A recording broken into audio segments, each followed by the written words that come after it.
44편 후반부는 이 시인의 깊은 그 고민과 그리고 그가 가지고 있는 의문을 이렇게 표현하고 있습니다. 제가 이런 말씀을 드리고 싶습니다. 열 길 물속은 알아도 사람 한 길은 모른다. 이런 속담 있지 않습니까?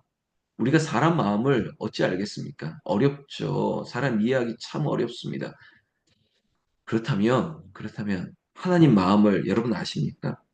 우리는 하나님은 이런 분입니다라고 많이 들었지만 정말 하나님의 크신 뜻을 우리가 조금이라도 알 수 있습니까? 모릅니다. 그래서 우리는 하나님을 알고자 하는 것입니다. 하나님을 알고 싶은 것. 그래서 저처럼 목사가 되기 위해서 신학교에 가서 신학을 배우는 거는 그냥 티올로지라고 하는 학문을 떠나서 조금 더 이해하기 편한다면 날린가 하나님을 아는 거예요. 하나님을 더 알기 위해서 공부하는 거예요. 그만큼 하나님을 다 이해할 수 있다는 것은 인간에게는 불가능한 일과도 같습니다. 하나님의 전지전능하신, 무한하신, 영원하심, 그 불변하심을 우리가 그런 하나님이 없는 속성을 가지고 있는 우리가 어떻게 하나님을 다 알겠습니까? 때로는 우리가 이런 말을 할 때가 있지 않습니까? 하나님 왜 이러시죠? 하나님 왜 이대로 내버려 두십니까? 때로는 이 공동체적인 그 민족적인 고통을 토로할 때가 있죠. 이 고라도 마찬가지고 앞선 시편 43편도 마찬가지입니다. 하나님 왜 이 나라를 이대로 두시는 겁니까? 하나님이 이 민족에게 왜 이런 고통을 더하시는 겁니까? 왜 우리에게는 이런 일이 일어나는 거죠? 이런 질문들을 우리가 할 때가 있습니다. 나아가서 이 자리에 있는 우리에게도 왜 나는 기도하는데 응답이 더디지? 왜 문제는 자꾸 커지는 것 같이 마치 산불이 여기서 산청에서 잡히고 그리고 저 안동까지는 번져 나가지 말아야 되는데 심지어 이제는 저 영덕 아래까지도 내려가는 것 같고 그리고 이제는 민가에까지 이렇게 피해가 확산되는 이유가 도대체 뭐지? 우리는 의문을 가할 때가 많지 않습니까? 특별히 이 집안에, 우리 공동체, 우리 교회 안에 왜 이런 일이 일어나는지 여러분 이유 아는 사람 있습니까? 우리는 희미하게나 추측은 할 수 있지만 어려운 문제에 이 좌절하고 고통당하는 그래서 왜 너는 불안하고 낙심하는가라고 할 정도의 큰일을 당할 때 우리는 그 이유를 정확하게 말할 수 있는 분이 있습니까? 오늘 바로 그겁니다. 현실, 우리의 믿음과 신앙이 있다고 하면서도 여전히 낙심하고 불안하고 있는 현존하는 지금의 마음들. 이 시편 44편 후반부는 그런 마음을 그대로 우리에게 담아 보여주고 있습니다. 특별히 고라 자손의 시. 왜 우리 집안에는 우리 조상들에게는 이런 일이 일어났죠? 그리고 여전히 왜 문제는 해결되지 않죠? 이런 마음이 있을 때 오늘 44편 9절부터 우리가 보았는데 시작하는 단어 하나가 있습니다. 그러나 이겁니다. 이게 뭐냐면 나는 이전에 8절에 보면 종일 하나님을 찬양하고 영원히 감사하겠습니다. 라고 그렇게 믿음으로 신앙으로 살아가려고 하는데 그러나 라고 하는 이 전환 보십시오. 이게 내 마음일 때가 많아요. 난 믿음으로 나는 이겨내고자 하는데 그러나가 뭘까요? 그렇게 잘 안 된다는 거예요. 왜? 사람이기 때문에 그래요. 그러다 보니까 이런 마음이 들죠. 하나님은 나와 함께 하지 않는 것 같아. 그래서 구절에도 주께서 우리를 버려 욕을 당하게 하시고 우리 군대와 함께 나아가지 아니하시나이다. 이렇게 판단하는 거죠. 나 버린 거 아닐까? 하나님은 나와 동행하지 않는 건 아닐까? 이런 마음이 들잖아요.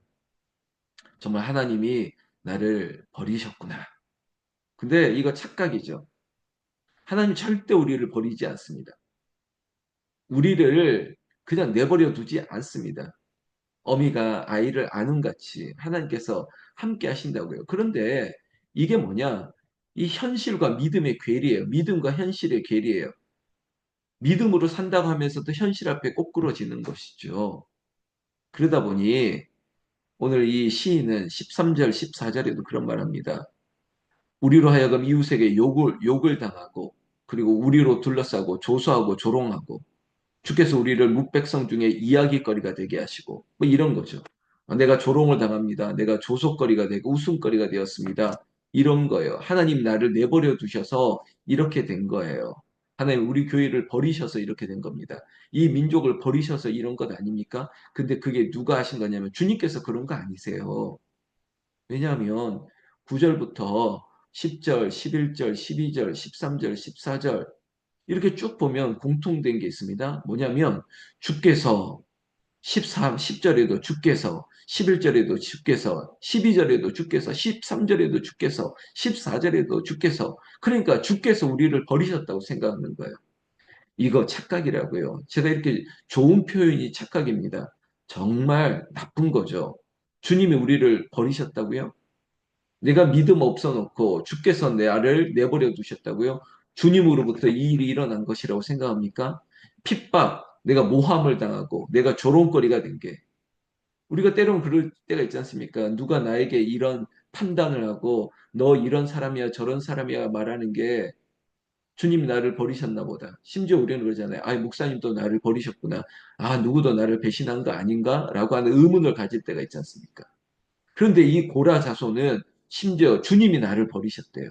주께서 나를 이렇게 조롱, 그리고 내가 욕을 당하게 한 게 주님께서 그렇게 나를 내버려 둔 것이라고 말하고 있지 않습니까?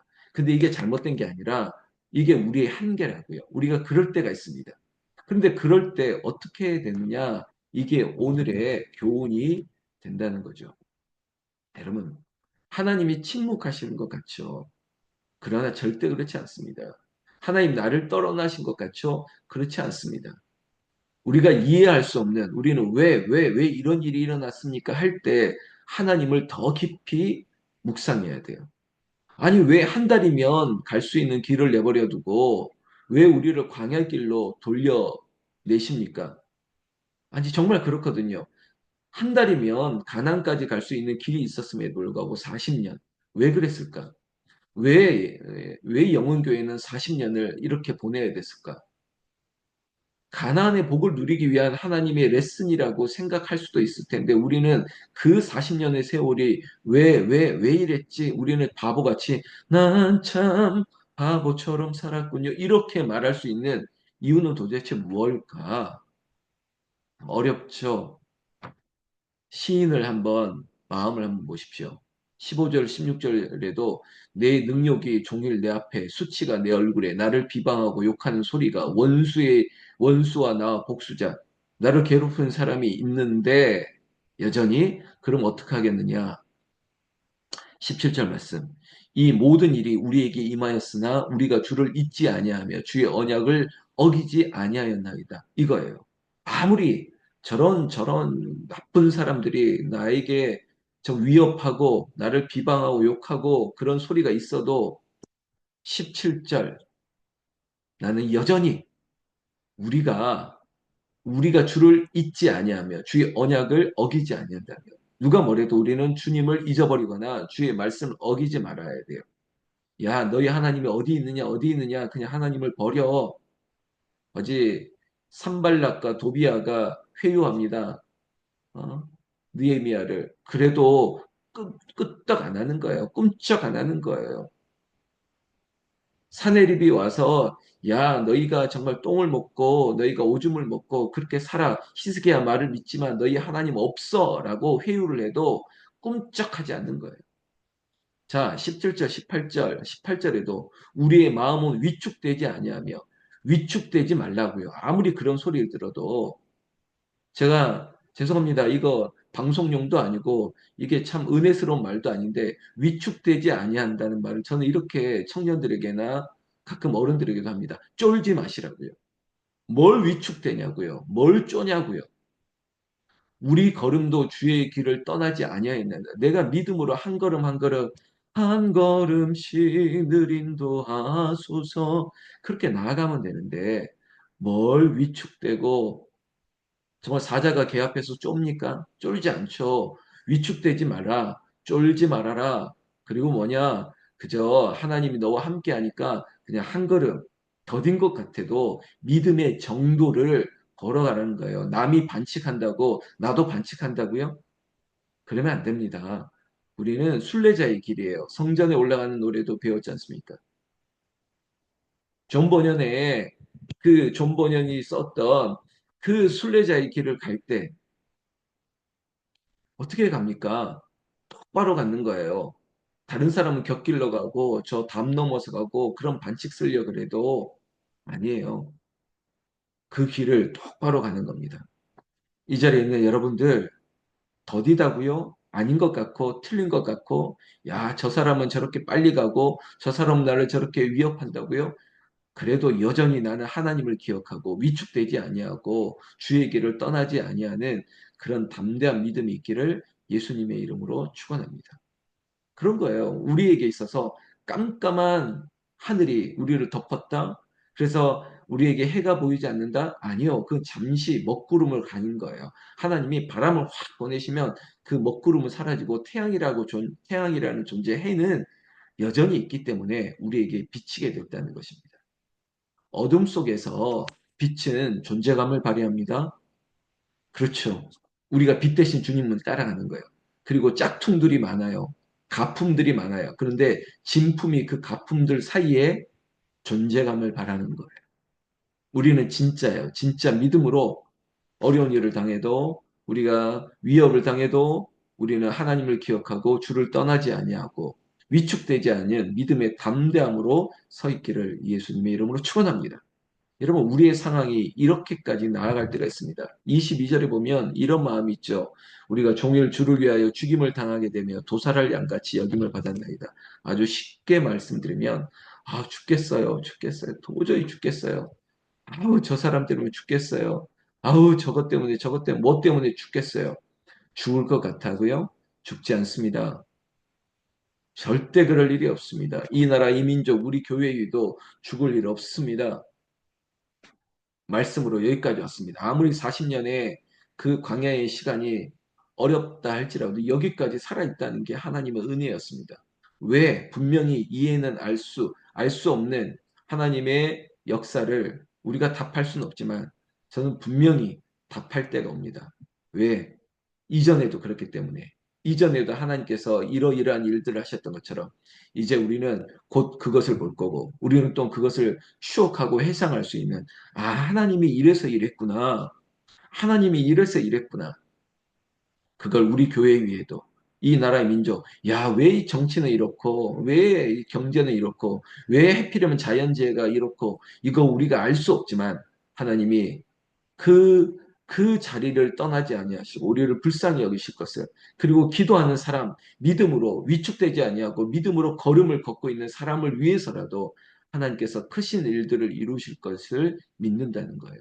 그래서 오늘 이런 마음 저런 마음이 있어도 결국에 시편 44편 마지막에는 26절 보세요. 일어나 우리를 도우소서 주의 인자하심으로 말미암아 우리를 구원하소서. 이런저런 말이 다 있어도 결국은 하나님, 주님밖에 없구나. 주님 우리를 도우셔서 우리를 인자하게, 우리를 긍휼히 여기셔서 우리를 구원해 주시옵소서. 이 기도가 나의 기도고 오늘 여러분들의 기도가 되고 교회를 위한 기도가 되고 이 나라의 민족을 위한 기도가 되기를 나는 예수님의 이름으로 축원합니다. 축원합니다. 기도하겠습니다.